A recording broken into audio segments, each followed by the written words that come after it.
The Lord be with you. And with your spirit. A reading from the Holy Gospel according to Matthew. Glory to you, O Lord. Jesus proposed another parable to the crowd, saying, "The kingdom of heaven may be likened to a man who sowed good seed in his field. While everyone was asleep, his enemy came and sowed weeds all through the wheat and then went off. When the crop grew and bore fruit, the weeds appeared as well. The slaves of the householder came to him and said, 'Master, did you not sow good seed in your field? Where have the weeds come from?' He answered, 'An enemy has done this.' His slaves said to him, 'Do you want us to go and pull them up?' He replied, 'No. If you pull up the weeds, you might uproot the wheat along with them. Let them grow together until harvest. Then at harvest time, I will say to the harvesters, first collect the weeds and tie them in bundles for burning, but gather the wheat into my barn.' He proposed another parable to them. 'The kingdom of heaven is like a mustard seed that a person took and sowed in a field. It is the smallest of all the seeds, yet when full grown, it is the largest of plants. It becomes a large bush, and the birds of the sky come and dwell in its branches.' He spoke to them another parable. 'The kingdom of heaven is like yeast that the woman took and mixed with 3 measures of wheat flour until the whole batch was leavened.' All these things Jesus spoke to the crowds in parables. He spoke to them only in parables to fulfill what had been said through the prophet, 'I will open my mouth in parables. I will announce what has lain hidden from the foundation of the world.' Then dismissing the crowds, he went into the house. His disciples approached him and said, 'Explain to us the parable of the weeds in the field.' He said in reply, 'He who sows good seed is the Son of Man. The field is the world. The good seed, the children of the kingdom. The weeds are the children of the evil one, and the enemy who sows them is the devil. The harvest is the end of the age, and the harvesters are angels. Just as weeds are collected and burned up with fire, so will it be at the end of the age. The Son of Man will send his angels, and they will collect out of his kingdom all who cause others to sin and all evildoers. They will throw them into the fiery furnace, where there will be wailing and grinding of teeth. Then the righteous will shine like the sun in the kingdom of their Father. Whoever has ears ought to hear.'" The Gospel of the Lord. Praise to you, Lord Jesus Christ. Please be seated. Praise be Jesus Christ. Now and forever. Good morning, dear friends. Pakibati nga ng good morning ang ating mga kasama ngayong umaga. Happy Sunday to all of us, especially to our visitors coming from different places. Welcome po to Santa Maria Goretti and also to our online parishioners. Sometimes God wants us to wait, and He reminds us sometimes, "Anak, pasensyahan mo na muna. Patience muna." Yeah. Marami kasi sa atin ay mainitin ng ulo, gusto agad-agad mangyari, ang gusto nating mangyari, wala tayong pasensya. Kagaya nung mga utusan sa ating talinhaga, gusto na nilang bunutin agad ang mga damo. Nang sabi naman ng may-ari, wag muna. Kasi pag binunot ang damo, kasama dyan ng trigo, masasayang pareho. So wait muna. Be patient. Our readings today point to that theme of God's mercy, God's patience, understanding, and His compassion. In the book of wisdom, narinig natin sa unang pagbasa, that God is lenient. He rules with clemency. He is the master of power, and yet He rules us, not with brute force or strength, but with leniency, with kindness and clemency. Our responsorial psalm reminds us that God is good and kind. God is good and kind. Ang kabutihan, ang pagkapasensya, hindi naman kahinaan. Akala natin pag tayo ay mabait o kaya tayo ay mahabagin, akala natin tayo ay mahina. O ang mga taong mapagpasensya, ang akala natin ay mahinang nilalang. Pero sa totoo, ang tunay na malakas, ang tunay na matatag, ay ang mga taong kayang magsabi sa sarili nila, teka muna. Bago natin parusahan, bago natin sentensyahan, bigyan muna natin ng panahon. Let us wait, let us be patient. Pakisabi nga sa katabi mo, pasensya muna, kapatid. No? Pasensya muna. Patience, patience. Sa atin po mga scholars, I'd like to remind you, we have around 200 scholars at tayo po ay nagpapaaral, tumutulong sa pag-aaral ng mga kabataan. At salamat po sa inyong tulong. Kaya lang po ang hirap po magbigay ng scholarship. Sa totoo lang. Ako din hirap na hirap. Bukod sa paglingap ng pondo, tapos malalaman mo pa, yung mga batang tinutulungan mo, nagbubulakbol, hindi pumapasok sa eskwela, hindi nag-aaral ng mabuti. Parang ang sakit-sakit sa loob. Na hirap ka na mangalap ng pondo, pero yung mga batang tinutulungan mo ay tatamad-tamad.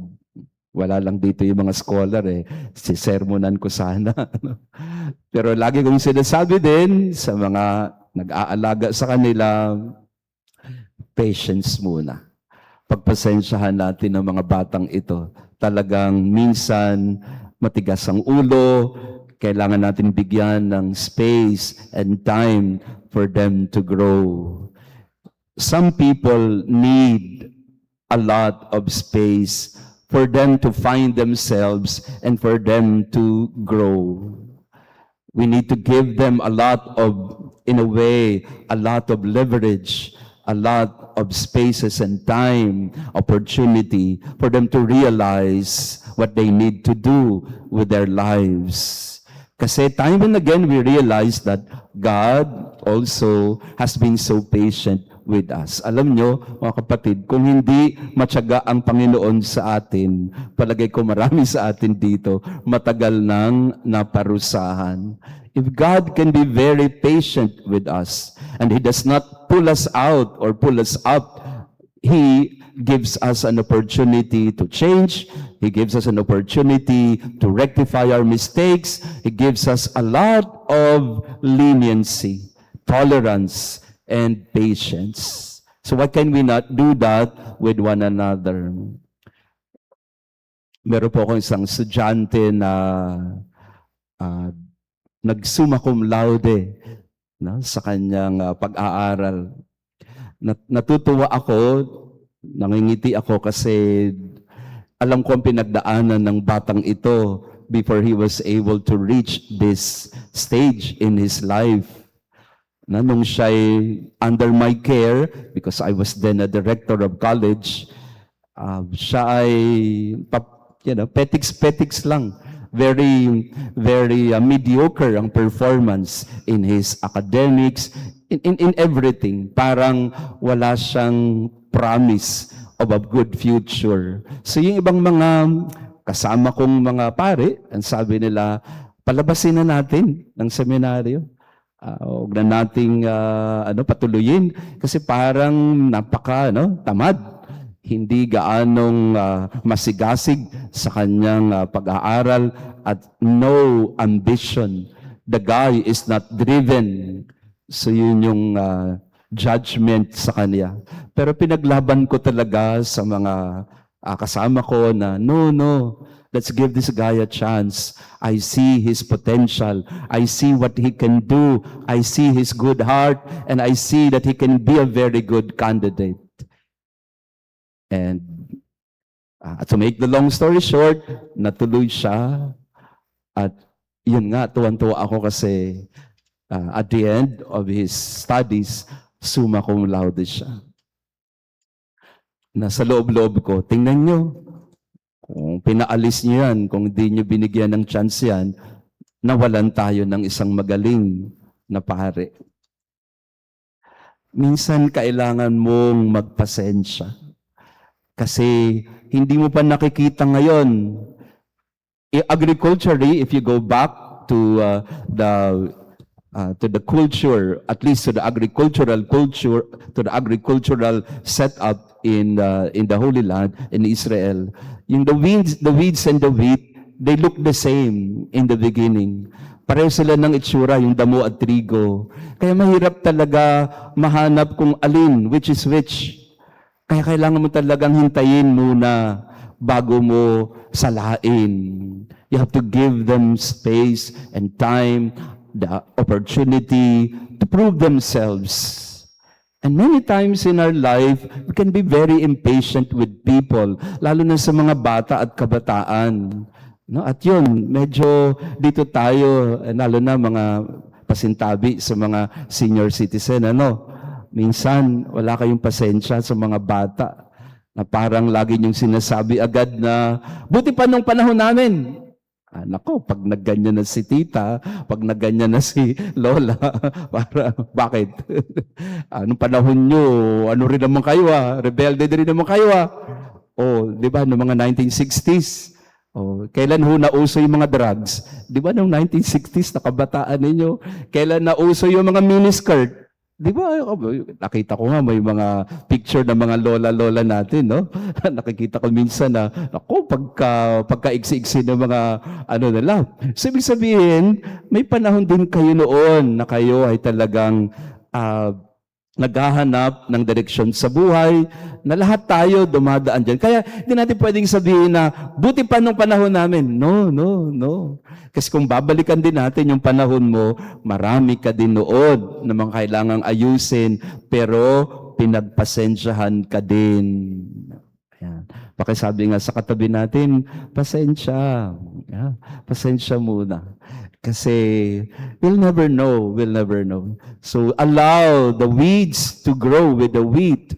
Not because we don't care whether the evil one or what is bad is prospering. No, our intention is to allow people to grow, to give them the space that they need, to have more patience with them as we have patience, and we ask for patience with ourselves. So in this Mass, we pray for God's clemency, for God's compassion also to be in our heart. That when we deal with one another, kayo din, mga bata, pasensya din sa mga senior natin. Minsan din tayong mga middle age o kaya yung mga kabataan, wala din tayong pasensya kay lola. Lalo pa pagka hindi na nakakarinig ng maayos, no? Minsan naiinis ka kasi kailangan mong isigaw kasi nga hindi na ganoon kaayos ang kanyang pandinig. So patience with each other. This is what I think our world sorely needs. Wala tayong pasensya sa isa't isa. Sa social media, ang bilis natin na mag-comment, bilis natin na mag-bash ng mga tao. Parang hindi mo nga alam kung anong sitwasyon ng mga tao na yan. Hindi mo nga alam pinagdadaanan nila. Pero kung makapag-comment tayo, wagas. Wala tayong clemency.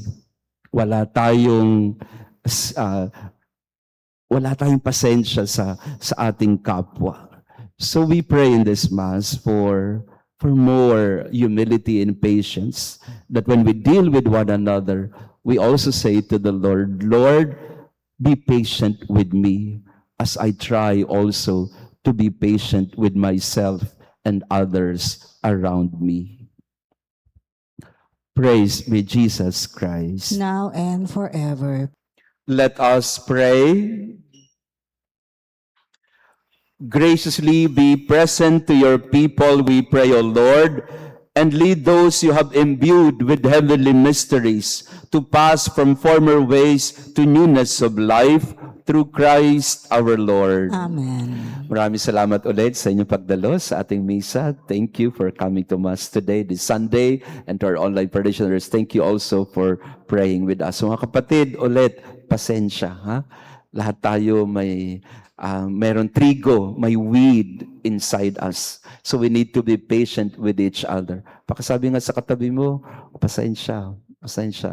Kasi itong kailangan natin sa mga kasama natin sa bahay, sa mga kasama natin sa trabaho, na nakakasalamuha natin araw-araw. Give them space to grow. And I'm sure of it, the Lord will touch their hearts and eventually they turn out to be good.